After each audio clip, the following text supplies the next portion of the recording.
Americans are shocked by Donald Trump's latest interview, which suggests he benefits the rich but offers no guarantees for the poor. He blames Democrats, Ukrainians, and Europeans for all the problems. Trump calls his trips around the world and the fact that he accepts expensive gifts like a plane from Qatar a benefit for ordinary Americans.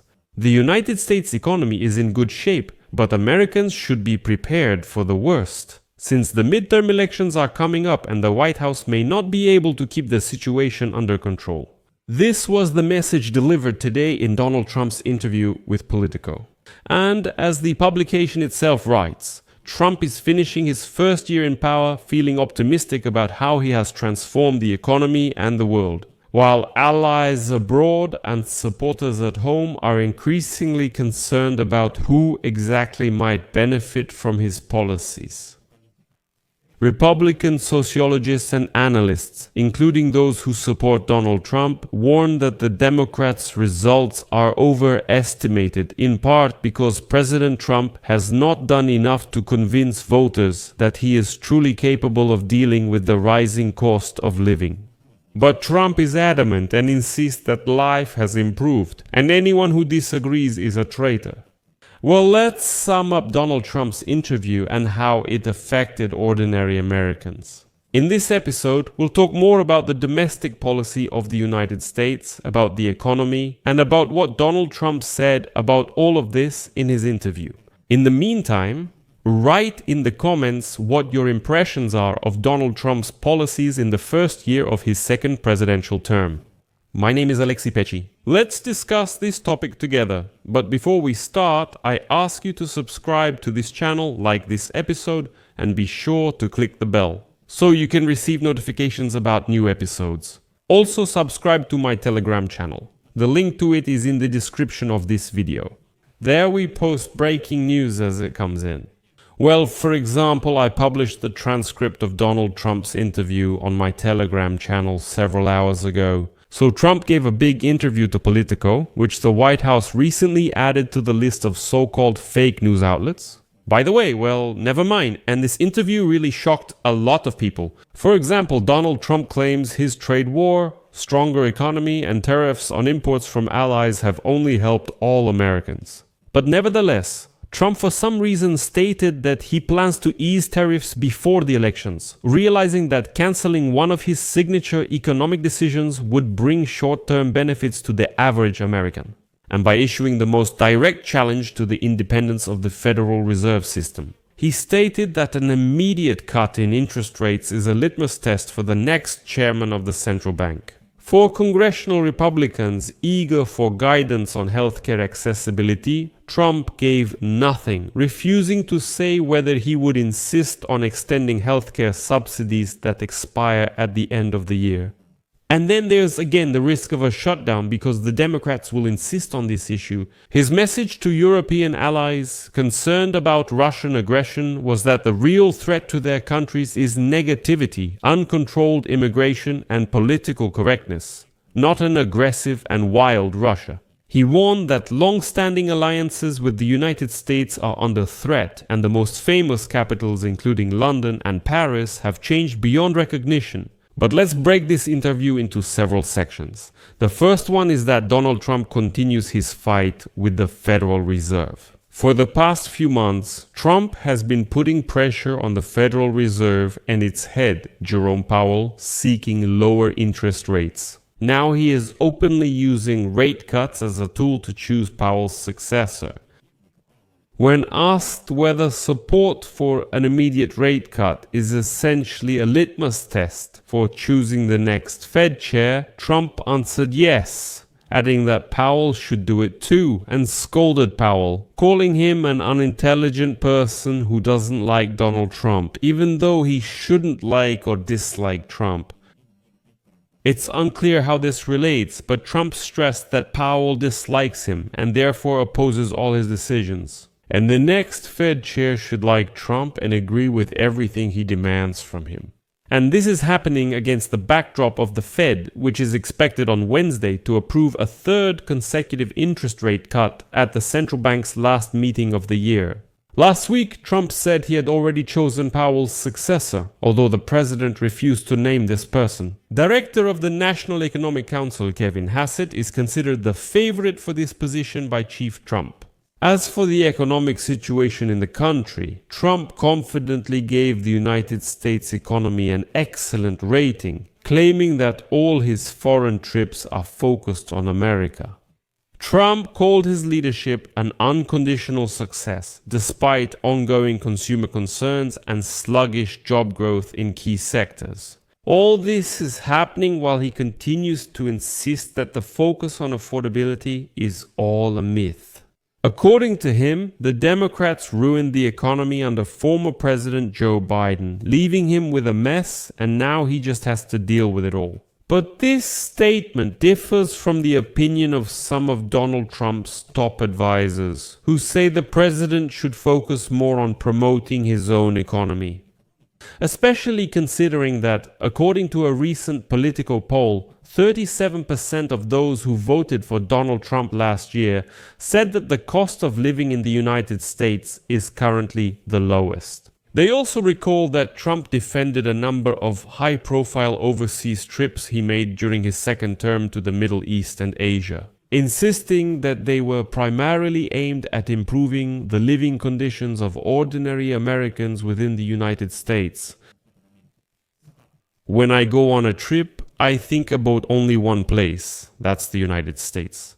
My personal diplomacy has brought trillions of dollars in new investments to the United States, but so far only Trump is getting any expensive gifts, like a plane from Qatar. And a significant part of the capital promised by Trump will take years and years to turn into any new factories and jobs.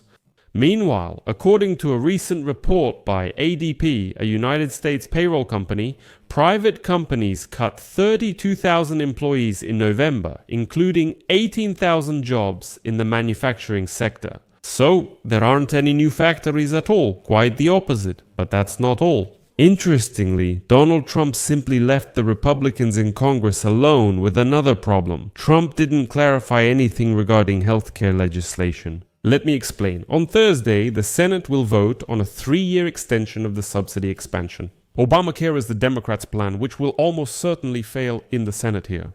But an alternative is needed, and so the Republicans discussed general principles of reforms that could become that very alternative to Obamacare. But they did not reach a consensus on further actions. Republicans say there will be a vote on the Democrats' bill Thursday, and it will fail. We need to propose something, but what exactly is unknown, so the Republicans were waiting for some guidance from their boss, Donald Trump.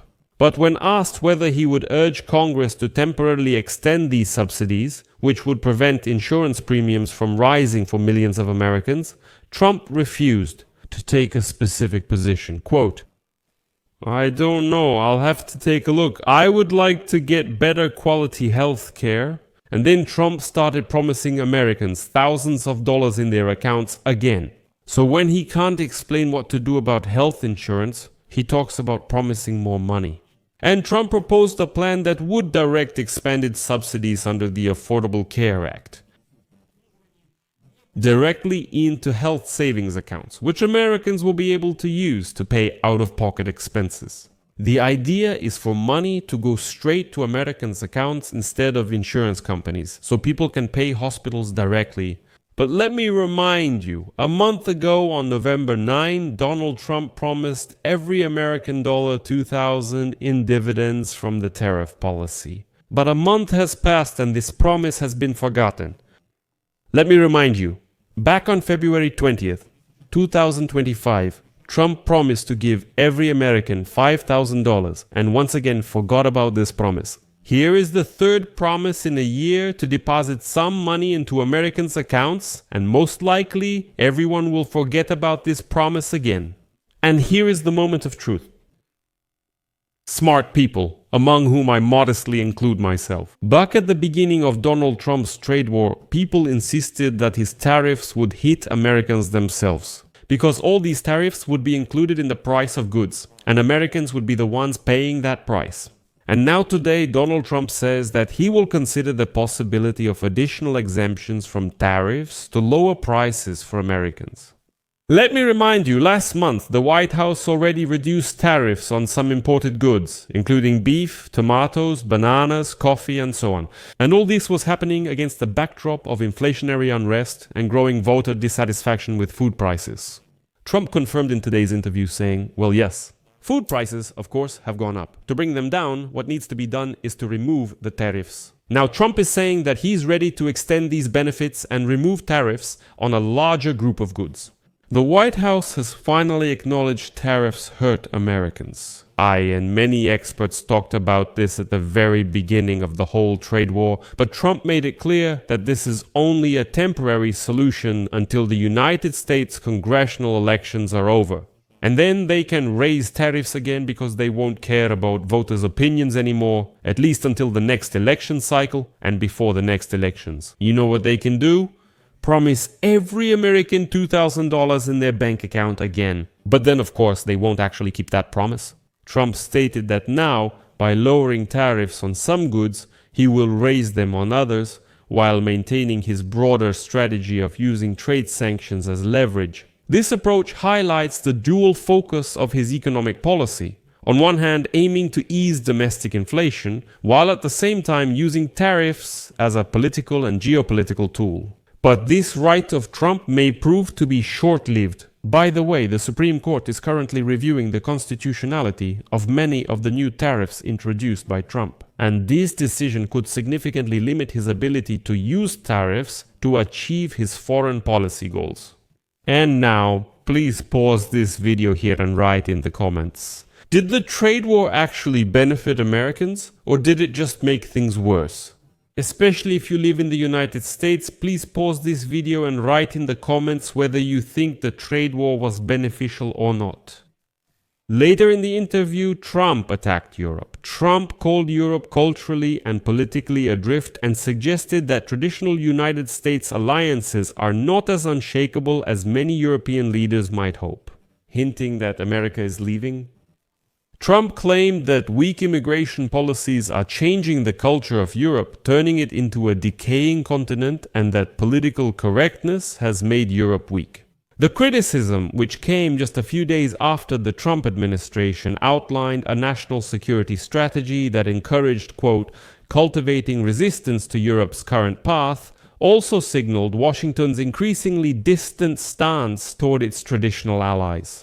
These caused concern among European officials, who were already worried about the unreliability of the United States of America. But let me quote Trump, "I want to run the United States. I don't want to run Europe," said Trump. And then he mentioned that NATO Secretary General Mark Rutte already called him daddy. This is a manner of speaking that reflects his pride in dominating the alliance, but at the same time, it's the discomfort it causes among allies who consider it demeaning. Moreover, Mark Rutte never called Trump daddy, but Trump got so fixated on it that now he goes around saying, "Mark Rutte called me daddy." Trump also signaled plans to engage in foreign politics by backing ideological allies, citing Viktor Orban of Hungary and Javier Milei of Argentina. This kind of selective engagement, distancing from the continent as a whole, and elevating these nationalist figures highlights Trump's approach. This is a departure from the norms of collective security combined with personal interference in the politics of other countries. When asked whether he meant that European countries would cease to be United States allies, Trump did not give a convincing answer. It depends on the circumstances? The conditional answer that it depends on the circumstances highlights the uncertainty faced by governments that once automatically relied on American guarantees and now believe that their status depends on his personal approval. But the very fact that Trump praises Orban shows what he would be like. How does he see Europe? That is, running to bow to Putin, apparently because the only one who does so is Orban from all of Europe. There's also Fico, but he's less obvious about it. In addition, in the interview, Trump once again defended Pete Hegseth. The President of the United States gave an ambiguous response to the question of whether Defense Secretary Pete Hegseth should testify before Congress about the recent United States strikes on vessels suspected of drug smuggling, including a follow-up strike to finish off the survivors. On September 2nd, I discussed this incident in detail on my YouTube channel, explaining what happened and the accusations against Pete Hegseth. And now, lawmakers are trying to use the annual defense bill to respond to a strike that, according to some experts, may meet the criteria of a war crime. But Trump isn't giving any indication that he expects the head of the Pentagon to carry out this decision. Here, Trump was simply being himself, no masks at all. Next, I'll quote him. "I don't care if he does it or not. He can do it if he wants. I don't care. It makes no difference to me." I would say yes. Do whatever you want, he's handling everything just fine. So this is exactly an indicator that Trump is saying, yes, I don't care at all about Congress, lawmakers, the courts, I don't care about anything. He does whatever he wants, I just don't care. And Trump insists that he has studied the footage of the September 2 operation, noting, and I quote, "It looked like they were trying to turn the boat over to continue on. But later Trump refused to say that the second strike was necessary." Quote, "I'm not getting involved in this, so are you getting involved, or have you studied all the details of this case thoroughly?" In his comments, he kind of, made a split screen like that. So, on one half of the screen, the president is standing next to his Pentagon chief, but on the other half, he's distancing himself from one of the most controversial military decisions during his time in power. And of course, Trump also mentioned Ukraine in this interview. Trump stated that it's time for Ukraine to hold elections. Ukraine postponed nationwide elections under martial law while fighting the Russian invasion, which is a constitutional requirement that prohibits voting during wartime. I emphasize that the constitution of Ukraine states that elections cannot be held during wartime. But Trump said that Kyiv should hold elections, claiming that postponing the vote undermines Ukraine's claims to democratic legitimacy. That's actually how Trump started talking. Trump is completely repeating the rhetoric of the Russian dictator Vladimir Putin, implying that Zelensky is illegitimate, quote. They're using the war as an excuse to avoid elections. But I think the Ukrainian people should have that choice, and maybe President Volodymyr Zelensky will win. I don't know who will win, but they haven't had elections for a long time. They talk about democracy, but at some point it's no longer democracy. And here I would like to remind you that President Vladimir Putin of Russia took advantage of Ukraine's inability to hold elections to declare Zelensky illegitimate, while Ukrainian officials claim that holding a nationwide vote, attention, under conditions of mass displacement of the population, occupied territories, active shelling of the civilian sector, and millions of citizens staying abroad, it is neither feasible nor legal according to the Constitution of Ukraine. But Trump doesn't care about that. He says, Putin asked me to discuss the election, so I'm doing that. But that's how it sounds. And so, against the backdrop of the news about the new framework of the peace agreement presented to Kyiv, Trump spoke pessimistically about Ukraine's chances in battle and suggested Zelensky might soon have to concede.